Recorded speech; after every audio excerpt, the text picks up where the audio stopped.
हमें प्रेरित करें, हमें ढांढस बंधाएं और अपना आशीष भी दें।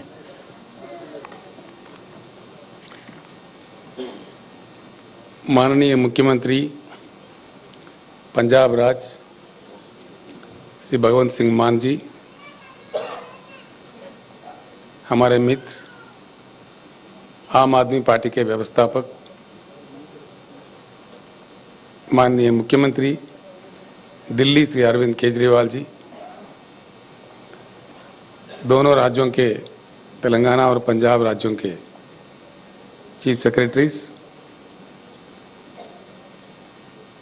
तेलंगाना राज्य से मेरे साथ आए हुए मंत्रीगण, पार्लियामेंट के सदस्य, एमएलएज और अन्य साथी, सभा में उपस्थित किसान नेता हमारे मित्र राकेश टिकायत जी और पंजाब राज्य के भी जो किसान नेता है वो नेतागण, सभा में उपस्थित भाइयों और बहनों, सत श्री अकाल। ये कोई खुशी की बात नहीं है, दुख की बात है। अफसोस है कि 75 साल के आजादी के बाद हम लोगों को इस तरह के सभाएं करने पड़ते हैं। आंखों में पानी आ जाता है, बड़ा होता है। आखिर ऐसा क्यों है हमारा देश? इसके बारे में जरूर चिंता करने की जरूरत है। हर चीज के लिए हर किसी को काफी मशक्कत करनी पड़ती है।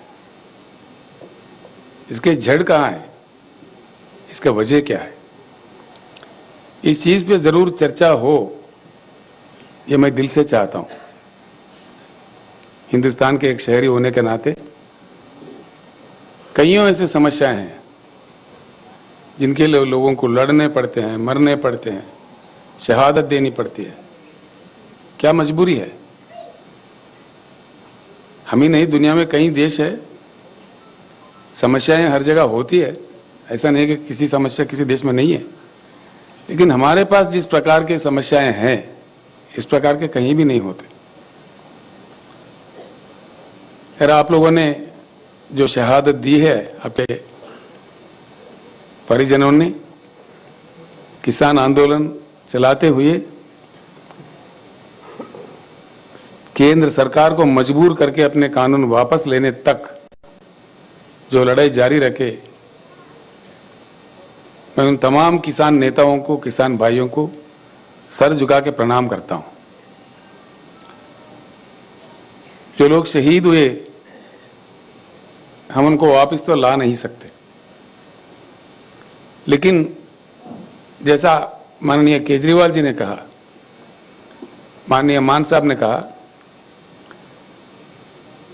हमदर्दी हम जरूर जुटा सकते हैं कि आप अकेले नहीं हैं, आपके साथ सारा देश है। हमदर्दी जताने वाला, फील करने वाले लोग हैं। पंजाब एक ऐसी महान राज्य है, महान धरती है, जहां से शहीद आजम भगत सिंह आजादी का जंग लड़े थे। पंजाब ने देश के लिए दो महत्वपूर्ण योगदान दे चुके हैं। एक आजादी के जंग में जिस प्रकार का कुर्बानियां पंजाब ने दी है, हिंदुस्तान का इतिहास कभी नहीं भूल सकता। और उसके बाद जैसा मान साहब अपने शब्दों में कह रहे थे, सारा देश जब अन्न के लिए परेशान था, खाने के लिए परेशान था, पहला हरित क्रांति पंजाब में लाके अपने खून पसीना बहा के पंजाब के किसानों ने जिस प्रकार का योगदान देश को अन्न दिया, देश को खाना दिया, ये भी कोई कम बात नहीं है। बहुत बड़ा योगदान है पंजाब का, ये कभी भूला नहीं जा सकता। हिंदुस्तान के इतिहास में स्वर्णाक्षर से लिखित रहेंगे। गलवान में जो चाइना के आर्मी के साथ जो झड़प हुआ, हमारे राज्य के वहां के कर्नल संतोष बाबू थे, उनके साथी सैनिक जो पंजाब से वहां थे, हमारे कर्नल के साथ ये भी शहीद हुए। मुझे आना था पंजाब में, आपके राज्य में उन जवान के परिवारों तक जो हम उनके सम्मान में देना चाह रहे थे वो पहुंचाने के लिए, लेकिन चुनाव चल रहा था यहाँ पे। आप तो जानते हैं चुनाव के समय ऐसे कार्यक्रम नहीं किए जाते, चुनाव के प्रतिबंध होते हैं, इसीलिए हम आ नहीं पाए। हाल में भाई केजरीवाल से मेरा बात हुआ जब उनका आम आदमी पार्टी सरकार यहां बना, तो उन्होंने कहा बिल्कुल ये अच्छे कार्यक्रम है, हम सभी मिलकर जाके किसान भाइयों का थोड़ा दुख मिटाने का कोशिश करते हैं। मैं उनको भी धन्यवाद देता हूं, तो मेरे रिक्वेस्ट पे वो भी मेरे साथ पधारे हैं आज आपके साथ जुटने के लिए।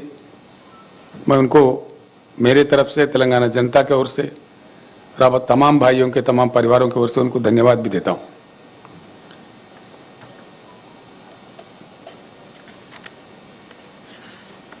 किसान भाइयों से, किसानों से मैं अनुरोध करता हूं,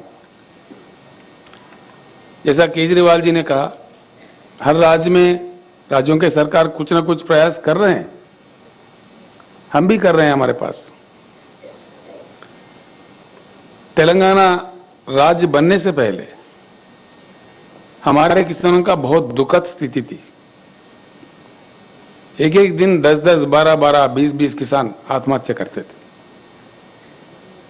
बड़ी परेशानी थी, बिजली की किल्लत थी, बिजली पता नहीं कब आता कब जाता है, रात में दिया जाता, रात में जाओ मोटर लगाने तो सांप काटता, बड़ी परेशानी, कोई सुनने वाला नहीं था। अब तेलंगाना राज्य बनने के बाद भगवान की कृपा है, बिजली को हमने ठीक किया। पूरे राज्य में, पूरे वो चाहे उद्योग हो, कमर्शियल हो, डोमेस्टिक हो या सिंचाई के लिए किसानों को हो, 24 घंटा उच्च गुणवत्ता वाला पावर दिया जाता है और वो भी मुफ्त में दिया जाता है। ये बात मैं इसीलिए जिक्र कर रहा हूं, आज जो दिल्ली में हमारे सर पे बैठे हुए सरकार है, वो कह रहा है कि भाई मीटर लगा दो, मीटर लगा कर नापो, पैसे वसूल करो, उनको खून चूसो। हमने कह दिया, हमारे असेंबली से कह दिया कि हमारे जान भी जाए लेकिन मीटर नहीं लगाएंगे, आप जो मर्जी कर ले। यानी कि किसी राज्य अगर देना भी चाहता है, अब जैसा कि मान साहब मूंग खरीदने का एमएसपी देके ऐलान किया, वो भी उनको पसंद नहीं है। किसी भी राज्य में किसी मुख्यमंत्री, वहां के प्रशासन कुछ किसानों की भलाई के लिए काम करता है, वो उनको पसंदीदा नहीं है और दबाव डालते हैं। बड़े अजीब अजीब चीजें मिलते हैं। आप लोगों ने आंदोलन किया, आप बखूब जानते हैं कि क्या क्या, कि किस प्रकार का उन्होंने आरोप लगाया। आंदोलन के साथ खालिस्तानी कहा, देशद्रोही कहा, पता नहीं क्या क्या कहा, हम सुन रहे थे। तो मेरा एक ही प्रार्थना होगा किसान नेताओं से,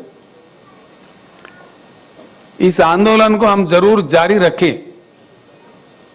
आपके आंदोलन जो चलना चाहिए सिर्फ पंजाब, हरियाणा, उत्तर प्रदेश या दिल्ली, इन राज्यों से नहीं, सारे हिंदुस्तान से चलना चाहिए। पश्चिम, पूरब, दक्षिण, उत्तर पूरे किसान मिलकर हमको लड़ना चाहिए। हमारे हक है, हम देश दुनिया को खाना देते हैं, उगाते हैं, हमारे खून पसीना बहाते हैं हमारे खेतों में, तो हमारे साथ न्याय होना चाहिए, इंसाफ होना चाहिए। इस प्रकार का दुखद परिस्थिति, इस प्रकार का आंदोलन करने का स्थिति उड़ जाना चाहिए। इसका एक ही रास्ता है, अगर हम किसान चाहते हैं तो सत्ता पलट सकता है, कोई बड़ी बात नहीं है। सत्ता कहां से आता है? किसी को भी पावर कहां से आता है? हमारे हाथों से आता है। आंदोलन जब तक जारी रखे कि किसान के उगाई फसल को सही दाम मिले, अच्छे दाम मिले, उसका संविधानिक रक्षा मिले, कॉन्स्टिट्यूशनल गारंटी मिले, जो पार्टी ऐसे कहेगी आगे चल के अगले चुनाव में, उसी को हम साथ दें। ये आवाज, इस प्रकार का ऐक्यता सारे हिंदुस्तान में अगर हमारे किसान नेता ला पाएंगे ये जरूर संभव होगा। जैसा हम किसान प्रेमी सरकार जहां जहां भी है हिंदुस्तान में, कई सरकारें हैं राज प्रशासन चलाने वाले, वो सारे भी एकजुट हो जाएंगे। आपके जो आंदोलन चलेगा हम भी साथ रहेंगे। केजरीवाल जी खुशकिस्मत थे, उनके बॉर्डर पे हो रहे थे, उन्होंने खिदमत किया, आंदोलन का काफी सेवा किया, किसानों को बचाने का भी प्रयास किया। अब हम सारे किसान आंदोलन के साथ जुड़ जाएंगे और जब तक लड़ेंगे तब तक हमारे पूरी मांगे केंद्र सरकार नहीं मान जाए तो इस प्रकार का आंदोलन को जरूर समर्थन, पूर्ण समर्थन हम देते रहेंगे। आप लोग आगे बढ़िए, इतना मैं किसान नेताओं से प्रार्थना करता हूं। भाइयों, हम जिन लोगों ने जान गंवाई है उनको वापस तो ला के नहीं दे सकते आपको, बस आपके साथ हमदर्दी जता के कुछ अच्छे शब्द बोलने के लिए, आपके थोड़ा मन शांति करने के लिए आए हैं। सच्चे दिल से भगवान से प्रार्थना करते हैं, जिन्होंने आपके पास आपने ले लिया है उनके आत्मा को जरूर शांति दे, आपके चरणों में अच्छे स्थान दे।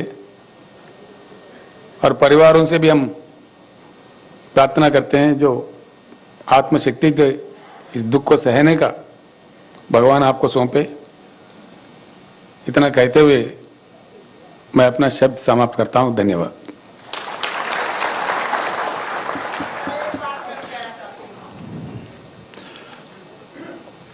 बहुत बहुत आभार आदरणीय। लेकिन जो हमारे वर्तमान जी ने यहाँ पे और महिलाओं का किराया माफ किया है, तो हम हरियाणा से आए तो हमारा भी महिलाओं का किराया माफ करे। आपका बहुत बहुत धन्यवाद होगा। जी जी, रमेश शास्त्री सहित सतीश कुमार की पत्नी आपके साथ हूँ।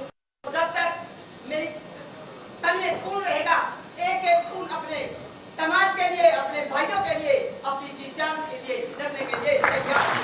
बहुत बहुत आभार और आपके इस हौसले को हम नमन करते हैं, आभार व्यक्त करते हैं। प्लीज